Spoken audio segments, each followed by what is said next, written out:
емисија Мој збор разговараме на тема развој на нарцисоидни личности под влијание на погрешни воспитни, односно образовни методи. Ќе откриеме на која возраст се градат навиките, односно оние црти кои што може да сигнализираат дека станува збор за нарцисоидна личност, кои карактеристики и кои црти ги има нарцисоидната личност, колку е таа пожелна за општеството, како општеството го стимулира растот и развојот на нарцисоидната личност и секако дали нарцисоидните личности може да бидат опасни по своето обкружување, односно по околината во која се наоѓаат. За таа цел говориме со моите гостинки Дора Поповска-Узуновски, која инаку е психолог и гешталт терапевт и председател на Асоциацијата на психолози и психотерапевти на Македонија, и втората моја гостинка е Сара Сековска, која исто така е психолог и Монтасори едукатор. Почитувани, ја следите емисијата Мој збор, концепт двоглед. Сара, ти благодарам што ја прифати поканата денеска да бидеш гостинка во емисијата Мој збор. Разговараме на тема градење на нарцисоидни личности и на личности кои што имаат и покажуваат социјална грижа, одговорност и емпатија. И сега, зошто избрав темата нарцисоидни личности? Често во колоквијалниот, неформалниот говор ние употребуваме таков епитет, некој го нарекуваме нарцис, не знам заради тоа што прави многу селфиња, се гледа во огледало, зборува за себе, претежно во прво лице еднина и секоја реченица започнува со јас, или тие се некои општи карактеристики што му ги припишуваме на нарцисот.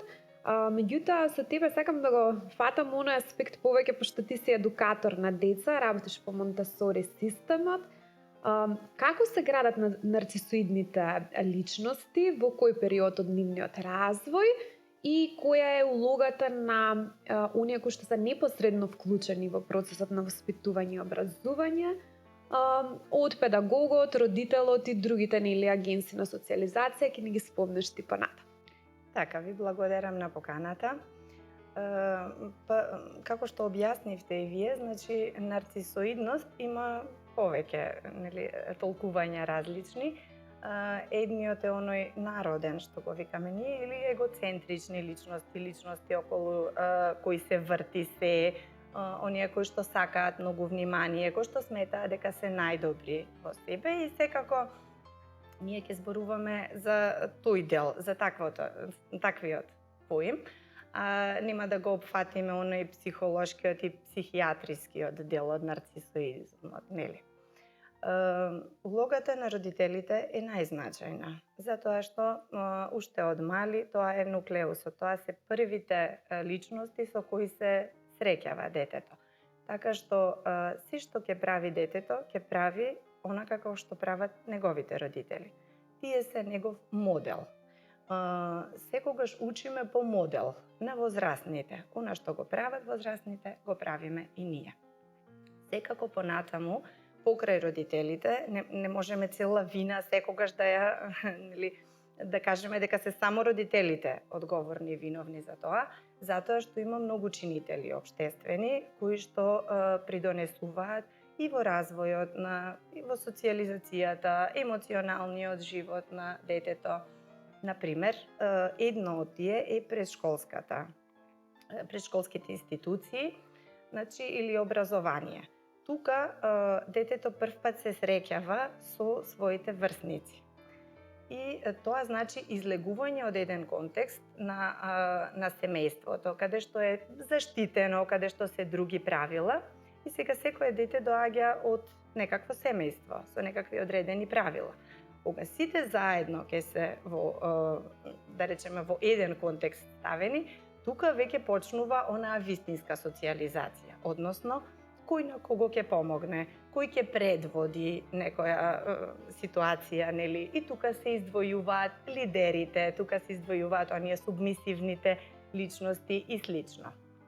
Улогата на воспитувачот не е да ги диктира правилата строго и да им каже на сите, нели, да се вмешува. Туку, напротив, треба само да постави некакви граници и правила.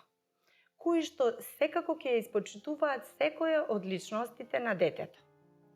Најчесто, тоа се 3 постулати, посебно по Монтесори едукацијата, многу е важно да се постават грижата за себе, грижата за другиот и грижата за околината.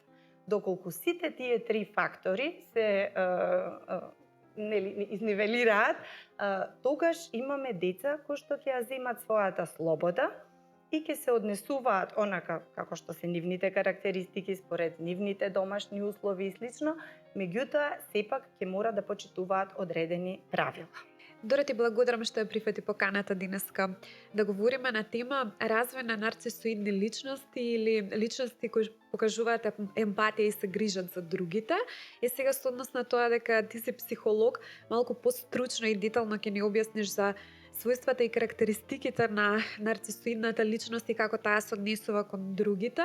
Обично ние во народната лексика за нарцисоидна личност велиме дека таа е она што многу се фотографира, зема селфи, се гледа во огледало, секогаш зборува за себе во суперлативи, меѓутоа еве психологијата како наука што вели, како да детектираме и да препознаеме една нарцисоидна личност.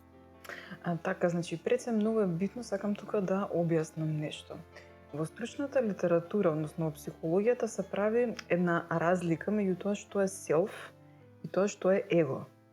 Значи, селфот, значи, е нашето подлабоко, нели она што сум јас, мојата автентична природа, меѓутоа егото на личноста има, значи, ментална констелација која што треба да има свесност за тоа што, значи, нели, селфот внатре јас чувствувам.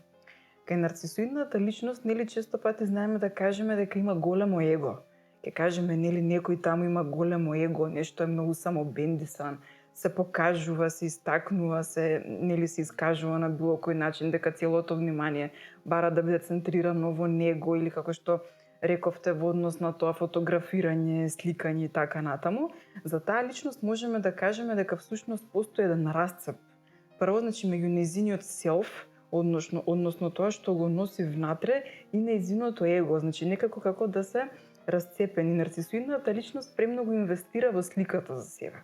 Значи на неа тоа е најважното. Она не се фокусира толку на тоа што на неа е битно, нели на својата природа внатре, туку постојано се дефинира себе си во однос на тоа каква слика остава пред другите.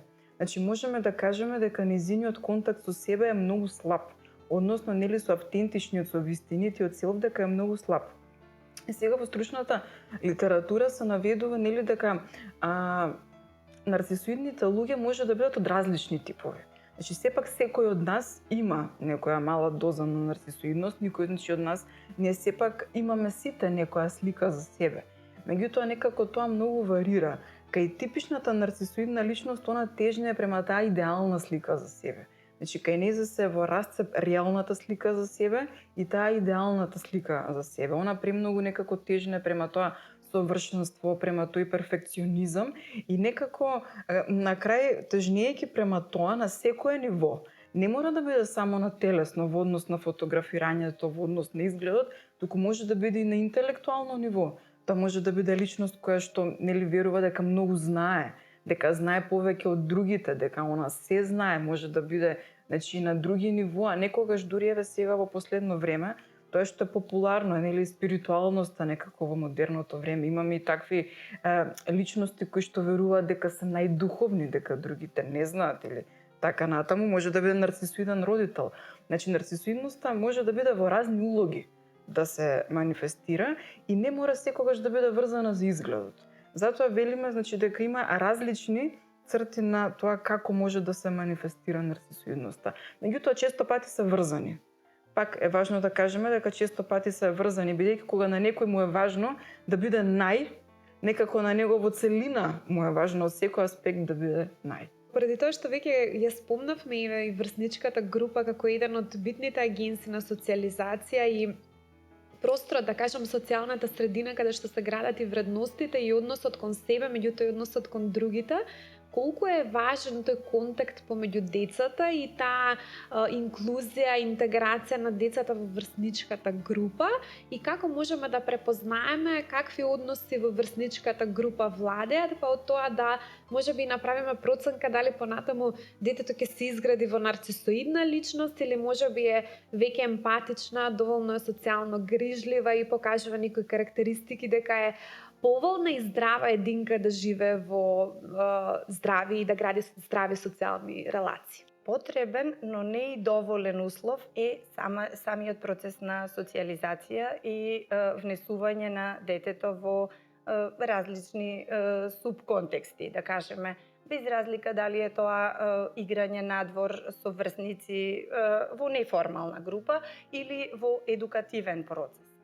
Како и да е, детето, како што претходно кажав, е со едни правила заштитувано, особено единците што се деца, нели се за нив, не знаат да споделат и слично, кога влегуваат во еден друг контекст, тогаш одговорни се оние кои што го водат тој контекст. Доколку е тоа неформална група, тука родителите ги поставуваат границите, правилата и слично. И тука ќе најдете родители кои што нели укажуваат на тоа треба да се врати таа играчка, твоја е, или сподели го тоа и слично. Значи во тој контекст родителите се одговорни. Меѓутоа, институциите како претшколските и потоа образовните понатака се исто така одговорни за тоа какви личности градиме.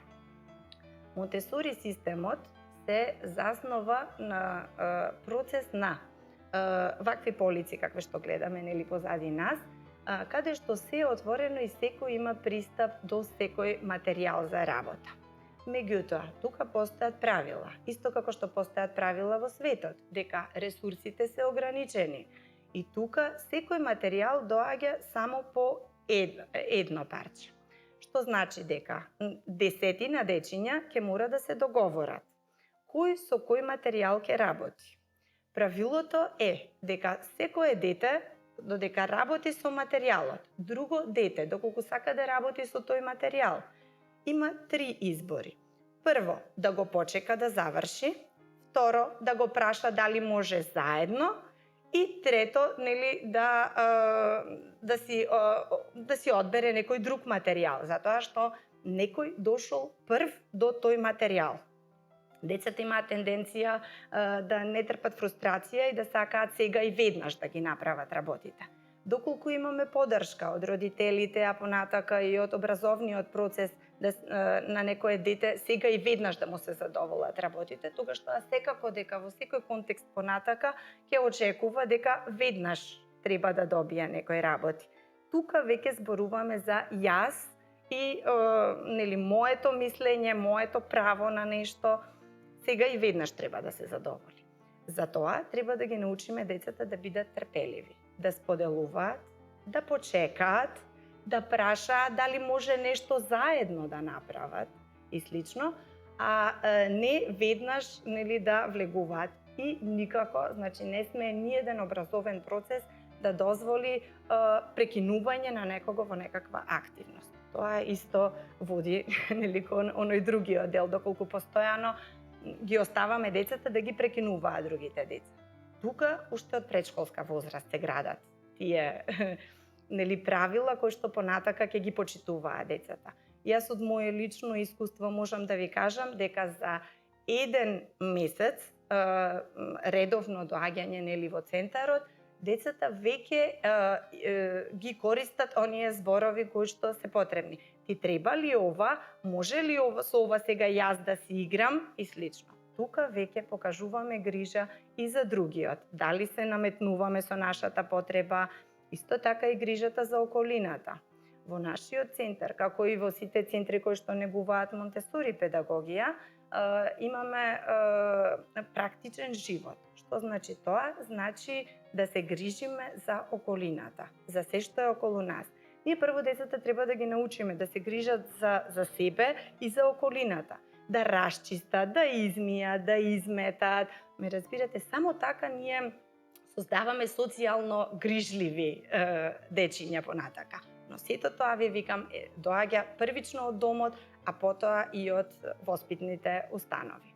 Во воспитанието и образованието на децата не се вклучени само родителите, иако тие се примарните единици кои се вклучени во процесот на социализација и психолошки развој кај децата.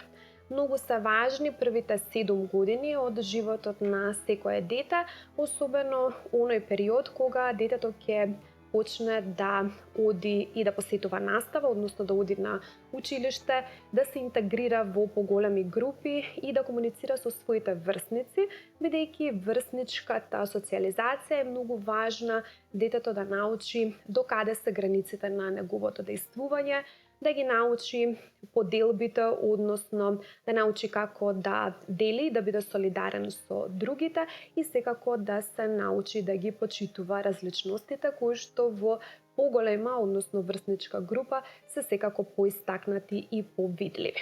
Нарцисоидните личности не мора да значи, односно не се секогаш опасни по околината, нив можеме лесно да ги препознаеме, меѓутоа има толку многу специфики и црти на личноста кога станува збор за нарцисоиден поединец, што не секогаш можеме во целост да откриеме за каков профил на личност станува збор.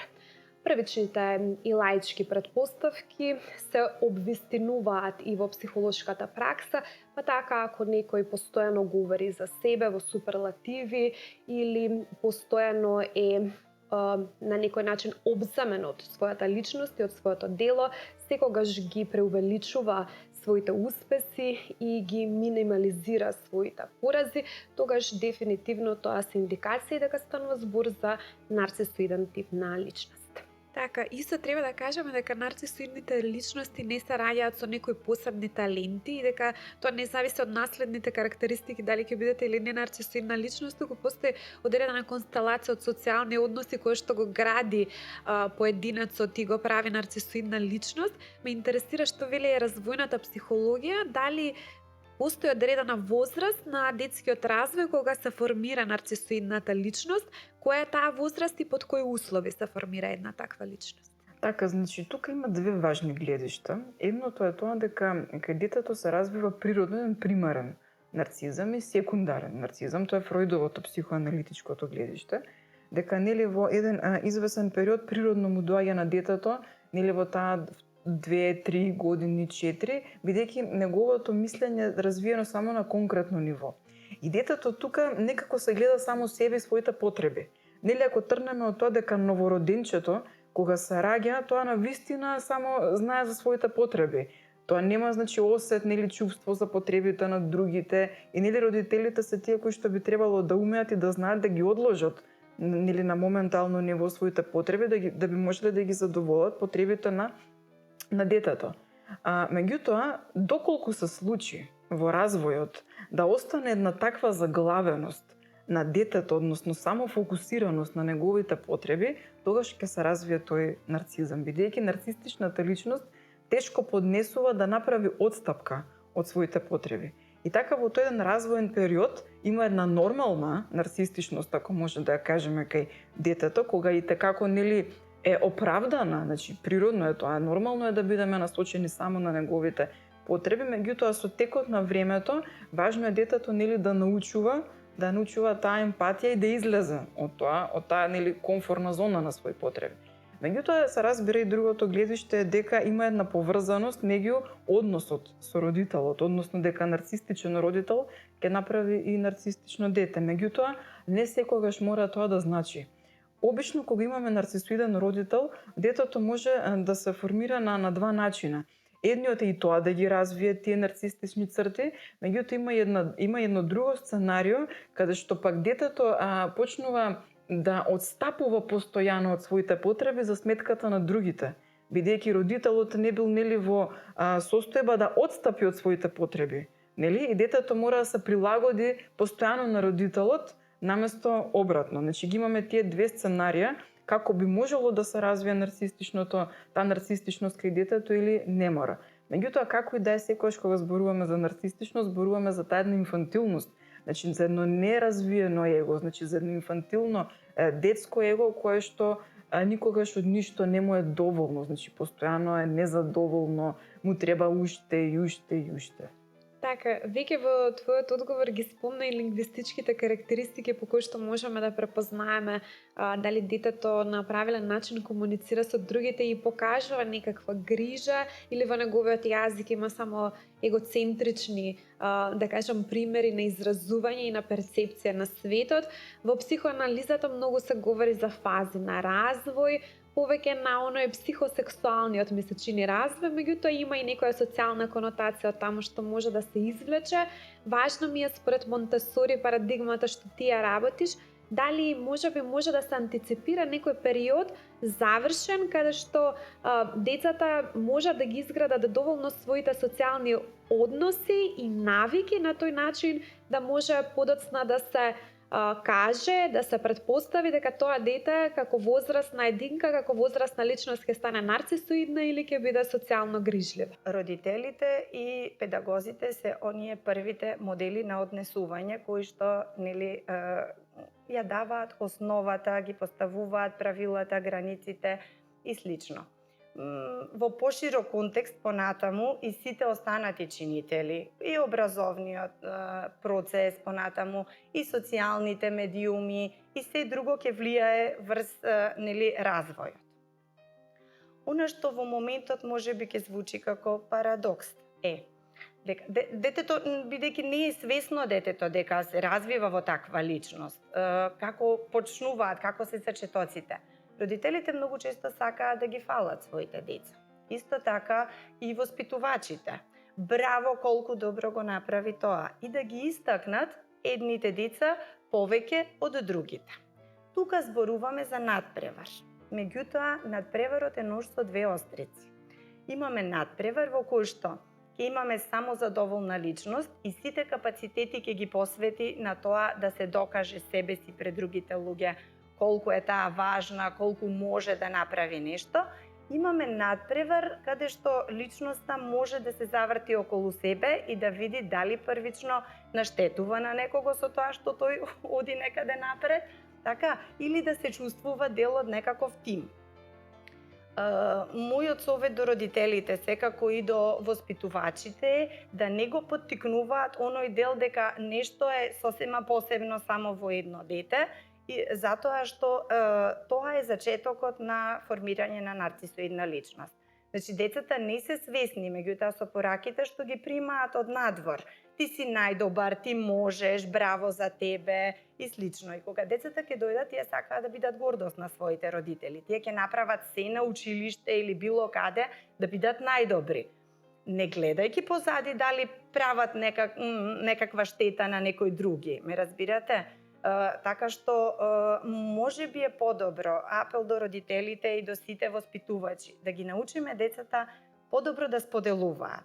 Дали нарцисоидната личност, како што кажа ти, е во суштина инфантилна личност која што можеби постојано се бори за признание и да ги задоволи очекувањата и потребите на средината, обично на авторитарниот тип на родител? Колку е таа опасна со оглед на тоа дека ја замислуваме како премногу агонична личност која што во надпревар не бира средства само да стигне до целта, да биде победник или да ги има најдобрите резултати, да биде најисполнителна? Дали таа е опасна за социјалната средина и каква деструкција на социјалните контакти може да предизвика?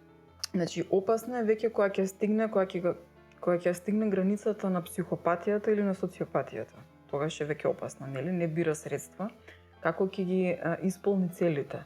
Меѓутоа, не сепак, значи не секој нарцистичен тип на личност значи дека е психопат или социопат и така натаму, се додека нели има и некои други, бидејќи личноста не ја прави само една црта. Имаме сите многу црти, значи има и друга динамика. Личноста се зависи кои се другите нели компензаторни механизми на кои што се потпира нели другите црти, карактерот исто така е многу важен и така натаму. Динамиката општо, така што не мора да значи дека секој пат ќе биде нужно опасна, иако да може да биде. Тогаш нели тоа е во таа ситуација, во таа средина кога се исклучени едноставно, кога се исклучени низините контакти, тоа веќе кажуваме дека станува збор за антисоцијално однесување. Во тој момент да, Значи веќе можеме да зборуваме за тоа дека може да биде опасна за околината.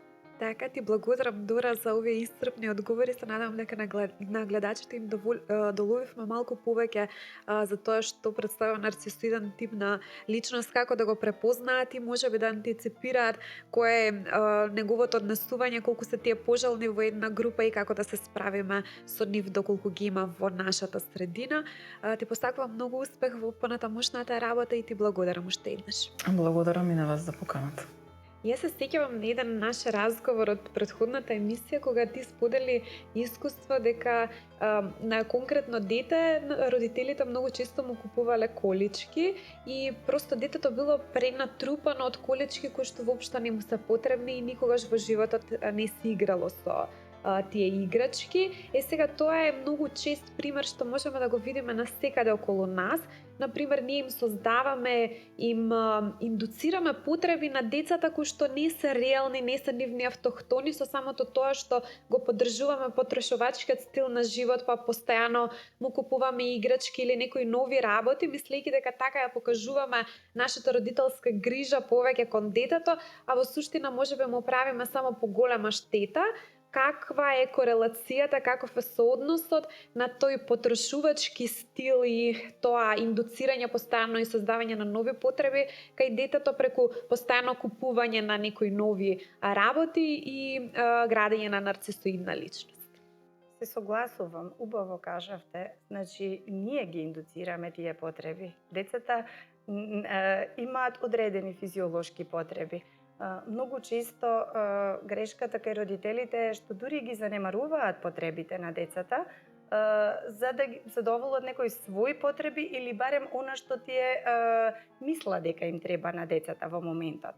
Заради тоа еве, например, Монтесори педагогијата е таа која што вика никогаш не го спасувајте детето од одредена ситуација. Значи, ако каже детето дека нешто може само, оставете го да направи само. Ако каже дека може да го направи на еден начин, родителите секогаш, или барем во најголем дел од случаите, се вмешуваат во било која ситуација, давајќи го своето мислење, својата насока и слично. Се надевам дека со твојата работа и со примена на Монтесори системот веќе можеме да превенираме или барем да дадеме правилни насоки на кој пат и во која насока ќе се развиваат децата понатаму како возрастни личности. Те благодарам за денешното гостување и те посакувам многу успех во работата. Ви благодарам и на вас.